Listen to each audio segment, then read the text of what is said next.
মই সতীশ বৰ্মনৰ সৰু ছোৱালী। দেউতা মোৰ ফেমিলিৰ লগত, মা, মোৰ বাইদেউ আৰু মোৰ ভিনদেউৰ লগত আপোনাৰ 1 মাহ আগতে পাটনাত গৈছিলে। তাত মোৰ বাইদেউ থাকে আৰু ভালকৈ গৈছিলে, তাতে থাকিলে তাতে। কিন্তু কিছুদিন আগৰ পৰাই দেউতাৰ অলপমান গা বেয়া, তেওঁ মানে ভালকৈ খাব নোৱাৰে, অলপমান শুব নোৱাৰে। তেতিয়া আমি গংগাৰামত চিকিৎসা কৰিলোঁ, কনচাল্টেশ্যন কৰিলোঁ, যিটো অলৰেডি আগতে চিকিৎসা কৰা হৈ আছিল। তাৰপিছত কনচাল্টেশ্যনৰ পাছত ডক্টৰে ক'লে, ৰিপৰ্টবিলাক পৰীক্ষা কৰালে কিছুমান, ভালকৈ 2টামান ৰিপৰ্ট পৰীক্ষা কৰাও নহ'লে। ডক্টৰে কৈছে কাৰ্ডিঅ'লজিষ্টক দেখাওঁকৈ। তেতিয়া আমি চিধা গংগাৰামত বুক কৰিলোঁ, অলৰেডি আগতে যেতিয়া আছিলে কৰাৰ। তাৰপাছত কালি ৰাতিপুৱা 8টামান বজাত বিহাৰৰ পৰা মাহঁত গৈছিলে দিল্লী আৰু মই আহিছিলোঁ খুলনাৰ পৰা দিল্লী। আমি মানে প্লেন এনেকুৱা চিকিৎসা কৰিম গংগাৰামত।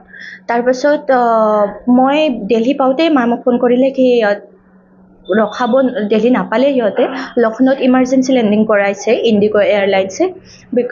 দেউতাই মাক কৈছে কি মই তোমাৰ তাত অলপমান শুব পাৰিম নেকি। তাৰপিছত নুঠিলে, হাৰ্ট এটেক আহিলে আৰু তাৰপিছত ইমাৰ্জেঞ্চি লেণ্ডিঙৰ পাছত ডক্টৰ আহিলে এয়াৰলাইন্সৰ পৰা, চিকিৎসা কৰালে, ভৰ্তিও কৰালে, কিন্তু অলৰেডি ডিক্লেয়াৰ কৰিছে ডেথ বুলি।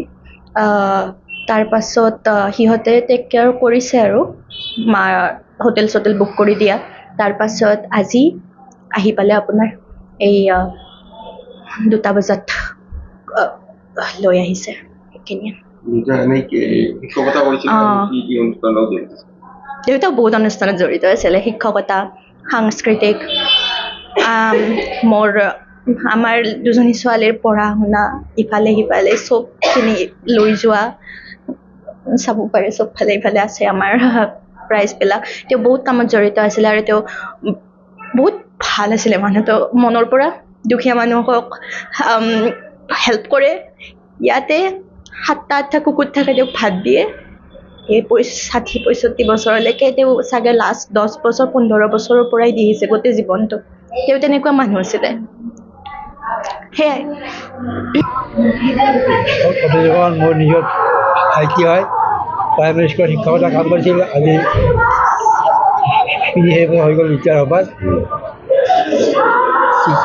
তেওঁ ছোৱালীটোক পাটনাত বিয়া দিছিলে। ছোৱালীটোক হ'বৰ কাৰণে আজিৰ পৰা প্ৰায় 15 দিন আগত চামলৰ পৰা পাটনালৈ গৈছিলে। পাটনাত গৈ তাত ছোৱালীটো থৈ অলপ নিজৰ অসুস্থ আছিল। তাৰ পৰা তেওঁ চিন্তা কৰিলে যে এবাৰ ডক্টৰক দেখুৱাই লওঁ। তাত দেখুৱাই লোৱাৰ কাৰণে পাটনাৰ পৰা দিল্লীৰ গংগাৰাম হস্পিটেললৈ তাৰ জুনাগড়ত কুশৰী ফ্লাইটৰ টিকেট কৰিলে। টিকেট কৰি পেলাই ফ্লাইটত উঠিলে। উঠি যোৱাৰ পিছত ফ্লাইটতে হাৰ্ট এটেক হৈ গ'ল। হৈ যায় ফ্লাইটখন লক্ষ্ণৌ এয়াৰপৰ্টত লেণ্ডিং কৰিলে। লেণ্ডিং কৰি এনেকৈ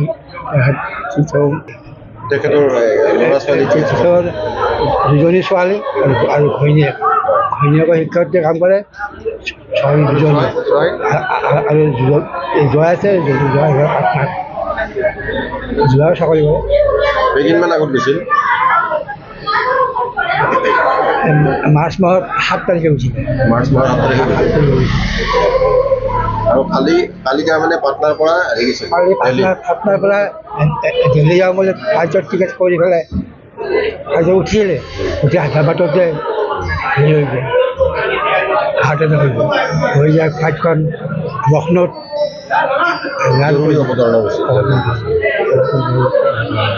সেইখিনি। ঘৰত আনন্দ আৰু সম্পৰ্কৰ চমক বজাই ৰাখিবলৈ জৰুৰী হৈছে সকলো আনন্দময় মুহূৰ্তত মৰমৰ উপহাৰ দিয়াটো। সেইবাবে মধুশ্ৰী জুৱেলাৰ্ছে আনিছে সকলো ৰঙীন ক্ষণৰ বাবে বিশেষ গহনা। হীৰাৰে হওক, সোণৰে হওক বা ৰূপৰে হওক, শ্ৰেষ্ঠ ডিজাইনছ আৰু হলমাৰ্কযুক্ত গহনাই ৰাখে সম্পৰ্কক নিখুঁত। তেনেহ'লে আজিয়ে আনক আনন্দ মধুশ্ৰী জুৱেলাৰ্ছৰ সৈতে। যোগাযোগ কৰক 7028000341 নাইবা ভিজিট কৰক LNB ৰোড, নলবাৰী, অসম।